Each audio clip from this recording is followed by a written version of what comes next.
सिंगरौली से बड़ी खबर है। बाणसागर बांध के 3 गेट खुलने के बाद सोन नदी का जलस्तर तेजी से बढ़ रहा है। सीधी और सिंगरौली समेत उत्तर प्रदेश और बिहार तक बाढ़ का खतरा मंडरा रहा है। प्रशासन ने नदी किनारे बसे गांव में मुनादी कराकर लोगों को सतर्क रहने की अपील की है, जबकि एसडीआरएफ और होमगार्ड की टीमें अलर्ट मोड पर हैं। लगातार हो रही बारिश के चलते छोटी बड़ी नदियां और नाले उफान पर हैं।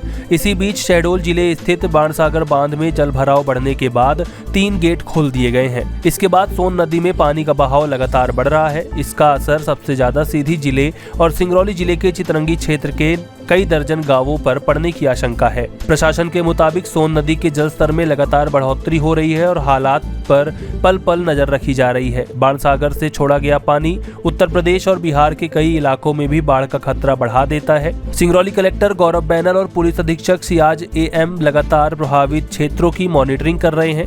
राजस्व और पुलिस विभाग की टीमें नदी किनारे बसे गांवों में मुनादी कर लोगों को सुरक्षित स्थानों पर रहने और नदी के पास न जाने की चेतावनी दे रहे हैं। एहतियात के तौर पर एसडीआरएफ और होमगार्ड के जवान संवेदनशील इलाकों में तैनात कर दिए गए हैं। प्रशासन ने लोगों से अफवाहों पर ध्यान न देने और केवल प्रशासन की आधिकारिक सूचना का पालन करने की अपील की है। जैसा कि जानकारी मिली है कि कल रात्रि को 12 बजे सोन नदी की जो बांध है उसके 3 गेट खोले गए हैं।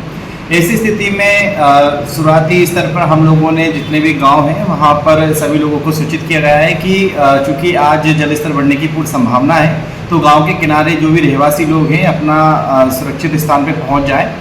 साथ ही साथ जलस्तर बढ़ने पर किसी प्रकार की कोई क्षति या हानि होने की स्थिति में 112 नंबर पर या आपातकालीन जो कंट्रोल नंबर पे उस पर तुरंत कॉल करें।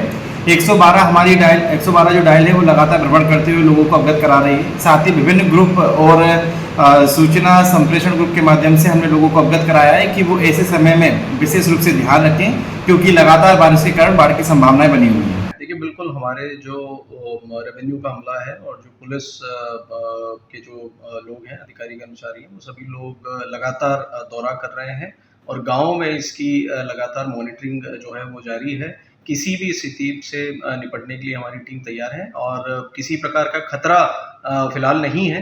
ये बात ज़रूर है कि पानी का लेवल उसमें बढ़ा है, लेकिन इस प्रकार से नहीं बढ़ा है कि कोई डूब क्षेत्र पैदा हो या किसी को स्पेसिफिकली इवैक्यूएट करना पड़े। अभी जो चुनौतियां आ रही हैं वो इस प्रकार से आ रही हैं कि कालांतर में जो लोगों ने निर्माण किए और उसके कारण जहां पे जल भराव की समस्याएं नई प्रकार से पैदा हो रही हैं, उससे प्रशासन की जो टीम है वो लगातार उसमें कार्रवाइयां कर रही है। और नगर निगम क्षेत्र हो चाहे ग्रामीण क्षेत्र हो, नगर निगम में नगर निगम कमिश्नर नोडल हैं और ग्रामीण में सीओ जिला पंचायत नोडल हैं और रेवेन्यू की टीम लगातार इसमें रेस्क्यू और रिलीफ ऑपरेशंस जो हैं वो संचालित कर रही है।